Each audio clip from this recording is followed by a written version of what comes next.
हापूस आंबा म्हटलं की कोकण किनारपट्टीवर उत्पादित होणारा गोड रसाळ चविष्ट आंबा नजरेसमोर येतो। केवळ भारतीयांच्याच नव्हे तर जगभरातील खवय्यांना हापूस आंब्याची गोडी ही लागलेली आहे। पण याच कोकणातल्या हापूसवर आता गुजरात दावा करत आहे। वलसाड हापूस म्हणून भौगोलिक मानांकनाची मागणी ही करण्यात आली आहे। त्यामुळे कोकणातील आंबा बागायतदार चिंतेत आहेत। नैसर्गिक खतांचा जास्तीत जास्त वापर करून सिंधुदुर्ग, रत्नागिरी, रायगड, ठाणे, पालघर या 5 जिल्ह्यांमध्ये आज मोठ्या प्रमाणात हापूसची लागवड होत आहे। येथील शेतकऱ्यांनी घेतलेले कष्ट आणि त्यांच्या आसेकडे असलेलं व्हिजन यामुळे या आंब्याला केंद्र सरकारने भौगोलिक नामांकन देखील दिलेले आहे। असं असताना दुसरीकडे गांधीनगर आणि नवसारी विद्यापीठांनी वलसाड हापूसला भौगोलिक नामांकन मिळावं म्हणून अर्ज केलेला आहे। या माध्यमानं महाराष्ट्र राज्य आंबा उत्पादक संघाचा अध्यक्ष म्हणून आपल्याला सांगू इच्छितो की अशा प्रकारचे कोकण हापूसचं भौगोलिक नामांकन अबाधित ठेवण्यासाठी आम्ही समाजाच्या सर्व थरात लढा देऊ।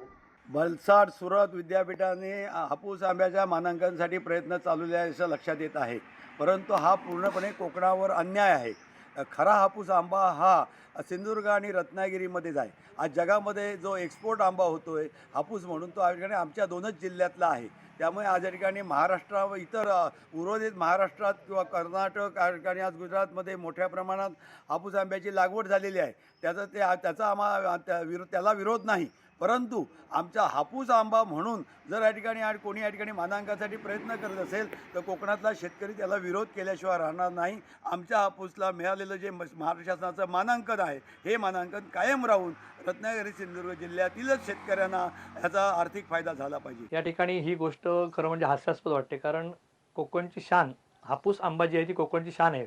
आपल्या हापूसचं, कोकणातलं हापूसचं जे आंबा आहे त्या हापूसच्या आंब्याचं कुठेतरी महत्त्व कमी होऊ नये याच्यासाठी आपल्या महाराष्ट्र सरकारने प्रयत्न करावे अशी त्यांना विनंती करतो।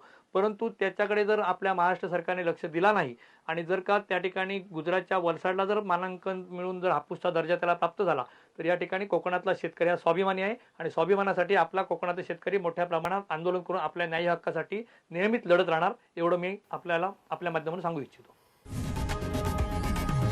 लोकशाही मराठी ऐका, पहा, जागरूक रहा।